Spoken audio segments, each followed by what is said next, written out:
बोलिए भारत माता की, भारत माता की, भारत माता की।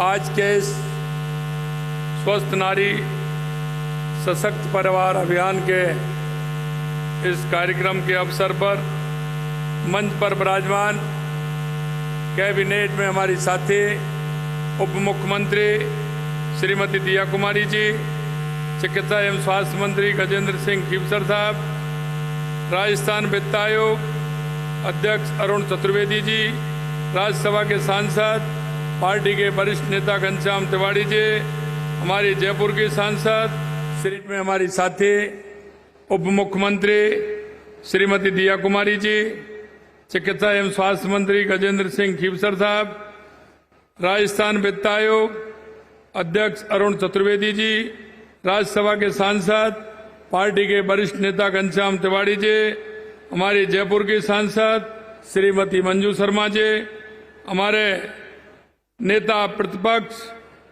पूर्व नेता प्रतिपक्ष पार्टी के वरिष्ठ नेता सम्मानीय राजेंद्र राठौड़ जी, हमारे विधायक बगरू कैलाश वर्मा जी, अतिरिक्त सचिव स्वास्थ्य परिवार कल्याण भारत सरकार श्रीमती रोली सिंह जी, प्रमुख सचिव चिकित्सा एवं स्वास्थ्य विभाग गायत्री राठौड़ जी, सचिव चिकित्सा शिक्षा विभाग अमरीश कुमार जी और इस कार्यक्रम में आए सभी मेरे भाई और बहनों, सबसे पहले तो मैं आप सभी का वंदन करता हूं, अभिनंदन करता हूं, आप सभी को मैं प्रणाम करता हूं।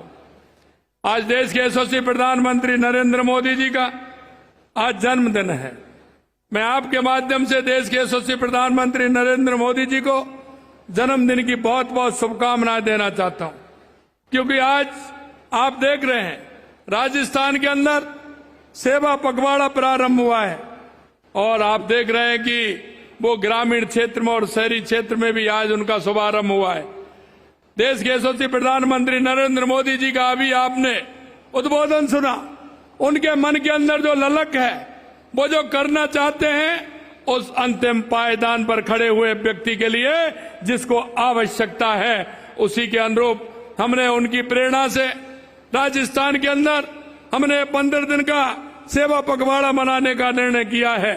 लगातार हमारे शहरी क्षेत्रों में और ग्रामीण क्षेत्रों में सेवा पखवाड़ा मनाया जा रहा है और इसमें देश के यशस्वी प्रधानमंत्री नरेंद्र मोदी जी ने कहा है कि अगर हमारी महिला सशक्त होगी, महिला स्वस्थ होगी, तो हमारा देश भी स्वस्थ होगा, प्रदेश भी स्वस्थ होगा, गांव भी स्वस्थ होगा और जिला भी स्वस्थ होगा। इसलिए हमने महिला कल्याण के लिए, गरीब कल्याण के लिए जो योजनाएं हैं, उन योजनाओं को धरातल उतार करके कैसे उनको उनका फायदा मिल सकता है। मैं आज, क्योंकि विश्वकर्मा जयंती भी है, इसलिए विश्वकर्मा जयंती की भी आप सभी लोगों को बहुत बहुत बधाई देना चाहता हूं, क्योंकि देश के यशस्वी प्रधानमंत्री नरेंद्र मोदी जी ने विश्वकर्मा योजना के तहत भी हमारे उस हर व्यक्ति के लिए जो कामगार है, जिसको आवश्यकता है रोजगार की, ऐसे उन सभी लोगों को रोजगार परक बनाने के लिए विश्वकर्मा योजना के माध्यम से उनको भी आगे आकर के काम करने की प्रेरणा दी है और हमारे इस अभियान में विश्वकर्मा योजना के माध्यम से भी उसके फार्म भरे जा रहे हैं, उन लोगों को हम लाभ देने वाले हैं। स्वस्थ नारी सशक्त परिवार अभियान का शुभारंभ आज हुआ है और देश के यशस्वी प्रधानमंत्री नरेंद्र मोदी जी ने मध्य प्रदेश से इसका शुभारंभ किया है।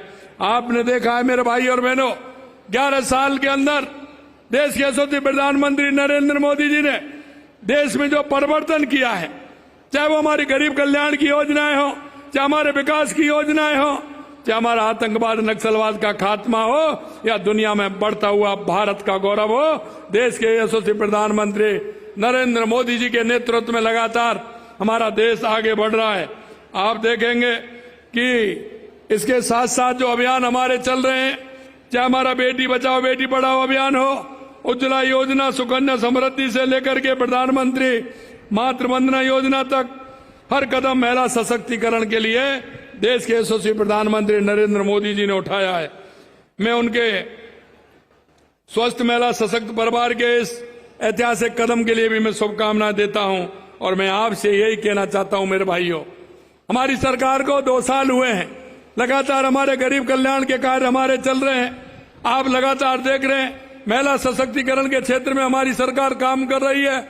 आपने देखा पिछली जो कांग्रेस की सरकार थी, किस तरह से 5 साल पेपर लीक होते रहे, किस तरह से हमारे भाई बहन की क्या स्थिति होती थी। हमने आपको कहा है कि हम 5 साल के अंदर 4 लाख सरकारी नौकरी देंगे। 75,000 हमने दे दी। आने वाले 25 तारीख को हमारे यशस्वी प्रधानमंत्री नरेंद्र मोदी जी आ रहे हैं, उसमें भी हम 15,000 नियुक्ति पत्र देने वाले हैं। मैं आपसे यही कहना चाहता हूं, जिस संकल्प पत्र के साथ हमारी सरकार आई थी, आपने जिस भरोसे के साथ राजस्थान में सरकार को लेकर के आए थे, हम आपको यही विश्वास दिलाते हैं, हम आपके उस भरोसे को किसी भी कीमत पर नहीं टूटने देंगे। आपके उस भरोसे को पूरा करेंगे। वो हर किसी क्षेत्र में हो, चाहे वो पानी के क्षेत्र में हो, बिजली के क्षेत्र में हो, उद्योग के क्षेत्र में हो, रोजगार के क्षेत्र में हो। यहाँ तक हम कहते हैं कि हमारा शहर या हमारा गांव, किसी भी तरह से हमारे शहर या गांव कस्बे में कोई कमी नहीं रहे, उसके लिए भी लगातार काम कर रहे हैं।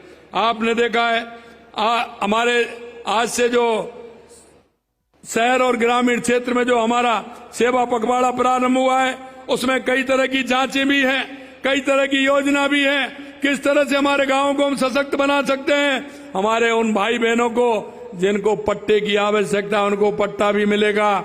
जिनका नामांतरण की आवश्यकता, नामांतरण खुलने की, वो नामांतरण भी खुलेगा। उनका हिस्सा बंटवारा भी होगा। और शहर के अंदर जहां सीवरेज की पाइपलाइन से लेकर के, बिजली से लेकर के, और नाली से लेकर के, सड़क से लेकर के, वो भी काम उसमें होने वाले हैं। मैं अंत में इतना ही कहना चाहता हूं कि आपने देखा है कि लगातार हमारी सरकार काम कर रही है। हमने थैलेसीमिया कुटुंब योजना का भी आज आगाज किया है। राजस्थान में लगभग 4,000 बच्चे थैलेसीमिया बीमारी से पीड़ित हैं, उनके लिए भी हम काम कर रहे हैं। आपने देखा एक संस्था थैलेसीमिया बच्चे के लिए वर्ष में 15 से 20 यूनिट रक्त की जिम्मेदारी लेगी। जेकेलोन अस्पताल में नवनिर्मित बाल हृदय छाती बाहिका शल्य चिकित्सालय CTBS इकाई का आज लोकार्पण भी किया गया है। 20 करोड़ रुपए की लागत से तैयार इस अत्याधुनिक इकाई में 80 बेड की सुविधा भी दी गई है। 8वें राष्ट्रीय पोषण माह का भी आज शुभारंभ हुआ है। पोषण पखवाड़ा 2025 के आयोजन में राजस्थान ने देश भर में प्रथम स्थान प्राप्त किया है। ये भी हम आपको बताना चाहते हैं। मेरे भाई और बहनों, सदा से हमारी संस्कृति रही है कि यत्र नारेस्तु पूज्यन्ते रमन्ते तत्र देवता। जहां नारी की पूजा होती है, वहां देवता निवास करते हैं। उसी को लेकर के हम चलते हैं। और हमारे देश के यशस्वी प्रधानमंत्री नरेंद्र मोदी जी हमारी नारी सशक्तिकरण के लिए पूर्ण रूप से कार्य कर रहे हैं। हमारी प्रधानमंत्री मातृ वंदना योजना के तहत अब तक 4 करोड़ से अधिक माताओं को 19,000 करोड़ से अधिक की सीधी सहायता प्रदान की जा चुकी है। आयुष्मान भारत योजना के तहत करोड़ों महिलाओं को मुफ्त इलाज मिल रहा है। भाइयों बहनों, राज्य सरकार भी महिलाओं के स्वास्थ्य और कल्याण के लिए निरंतर काम कर रही है। प्रदेश में स्वास्थ्य सेवाओं को निरंतर सुधार और विस्तार किया जा रहा है। हमारा प्रयास है कि प्रदेश में मातृ और शिशु मृत्यु दर को न्यूनतम स्तर पर लाया जाए। मुझे ये बताते हुए अत्यंत खुशी भी है कि प्रदेश में मातृ मृत्यु दर घट करके 86 प्रति 1 लाख जीवित जन्म दर्ज की गई है, जो राष्ट्रीय औसत से भी कम है। मातृ एवं स्वास्थ्य सेवाओं में गुणवत्ता बनाए रखने के लिए 95 लेबर रूम और 44 OT भारत सरकार के स्तर से सर्टिफाई किए जा चुके हैं। राज्य में संस्थागत प्रतिशत 95% है, जो अन्य राज्यों से काफी बेहतर है। दूर दराज के गांव कस्बों में सोनोग्राफी की सुविधा आसानी से उपलब्ध हो, इसके लिए हम काम कर रहे हैं। 1,300 अधिकृत निजी सोनोग्राफी केंद्रों पर QR कोड आधारित वाउचर से निःशुल्क सोनोग्राफी की जा रही है। अब तक 2 लाख से अधिक कूपन जारी किए जा चुके हैं और 1.5 लाख गर्भवती महिलाओं को उसका लाभ मिला है। गर्भवती महिलाओं को सुरक्षित प्रसव और इसके लिए जननी सुरक्षा योजना के तहत आर्थिक सहायता प्रदान की जा रही है। लड़कियों के जन्म और शिक्षा को प्रोत्साहन करने के लिए वित्तीय सहायता को 1 लाख रुपए से बढ़ाकर 1.5 लाख रुपए किया गया है, जिससे किसी प्रकार की परेशानी नहीं हो। आंगनबाड़ी केंद्रों पर आने वाले 3 से 6 वर्ष के बच्चों को सप्ताह में 5 दिन गर्म दूध उपलब्ध कराया जाएगा। राज्य के 41 जिलों में वन स्टॉप वन सेंटर संचालित किए गए हैं। महिलाओं को रोजगार से जोड़ने हेतु 25 अमृता हाट आयोजित किए गए हैं, जिसमें 2000 से अधिक स्वयं सहायता समूह लाभान्वित होंगे। जब कांग्रेस की सरकार थी तो महिलाओं की स्थिति क्या थी, ये आप सभी जानते हैं। उन्होंने माता बहनों के लिए क्या किया।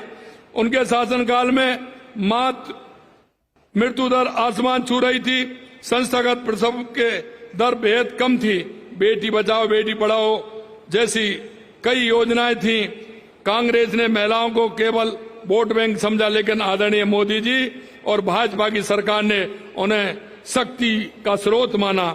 लोकसभा और विधानसभा में महिलाओं के लिए 33% आरक्षण की जो व्यवस्था की, वह भी मोदी जी की दूरदर्शिता का परिणाम है। मैं आपसे इतना ही कहना चाहता हूं मेरे भाई और बहनों, कोई भी महिला स्वास्थ्य सुविधाओं से वंचित ना रहे। हर गर्भवती मां को समुचित देखभाल मिले, बेटियों को बेटों के समान अवसर मिले, महिलाओं की मानसिक स्वास्थ्य का भी ख्याल रखा जाए। मैं सभी से अपील करता हूं कि इस अभियान को सफल बनाने के लिए पूर्ण समर्पण से काम करें। साथ ही प्रदेश की सभी महिलाओं से अनुरोध करता हूं कि इन शिविरों में भाग लेकर स्वास्थ्य सुविधाओं का लाभ उठाएं। आइए हम सब मिलकर आयुष्मान भारत, स्वस्थ राजस्थान का सपना साकार करें। अंत में एक बात कहूंगा कि फिर प्रधानमंत्री मोदी जी को जन्मदिन की हार्दिक शुभकामनाएं मैं आपके माध्यम से राजस्थान की 8 करोड़ की जनता की तरफ से देश के यशस्वी प्रधानमंत्री नरेंद्र मोदी जी को देता हूं। अंत में आपसे एक ही बात कहता हूं, मेरे भाइयों और बहनों, आप सब देखते हैं कि कहीं ना कहीं हमारा आपका उपयोग हो सकता है, क्योंकि हम इस देश और प्रदेश के नागरिक होने के नाते हम सबका भी कर्तव्य बनता है कि जो हमारे सेवा पखवाड़ा चल रहा है, हमारे शिविर चल रहे हैं, इन शिविरों में जाकर के आपको लगता है आपके मोहल्ले में, आपके पड़ोस में, आपके अपार्टमेंट में, आपके गांव में कोई भी ऐसी महिला है, हमारी ऐसी बूढ़ी माँ है, कोई भी हमारा युवक है, युवती है, जिसको हमारी केंद्र और राज्य सरकार की योजनाओं का लाभ मिल सकता है। आपसे यही अनुरोध करना चाहता हूं, एक नागरिक होने के नाते हम सभी का दायित्व बनता है कि उन योजनाओं का लाभ नीचे अंतिम पायदान तक जो व्यक्ति खड़ा है उसको मिले। इससे आपसे यह अनुरोध है कि इन शिविरों का आप लाभ लेते हुए हमारे ऐसे भाई बहनों को आगे लाएं, जिनसे उनका जीवन स्तर ऊंचा उठे और पंडित दीनदयाल उपाध्याय और बाबा साहब भीमराव अम्बेडकर का जो सपना है कि अंतिम पायदान पर खड़ा वो व्यक्ति जिसको आवश्यकता है योजनाओं की, उस योजना को लाभ दे करके उसे ऊपर उठाने का काम करेंगे। इतना ही मैं कहना चाहता हूं। आप काफी समय से आए हैं, आपको बहुत समय हो गया, इतनी बड़ी संख्या में आए हैं। आपको दिल की गहराइयों से बहुत बहुत धन्यवाद देना चाहता हूं। आप सभी को बहुत बहुत धन्यवाद। जय हिंद, जय भारत, जय राजस्थान। तो प्रदेश के मुख्यमंत्री भजनलाल शर्मा को आप सुन रहे थे। आज प्रधानमंत्री नरेंद्र मोदी का जन्मदिन और खास कार्यक्रम भी, आज आगाज भी खास अभियान का भी, और उसी के तहत ही आज जिस खास कार्यक्रम का आगाज किया गया उसके उद्देश्य को समझाया और बताया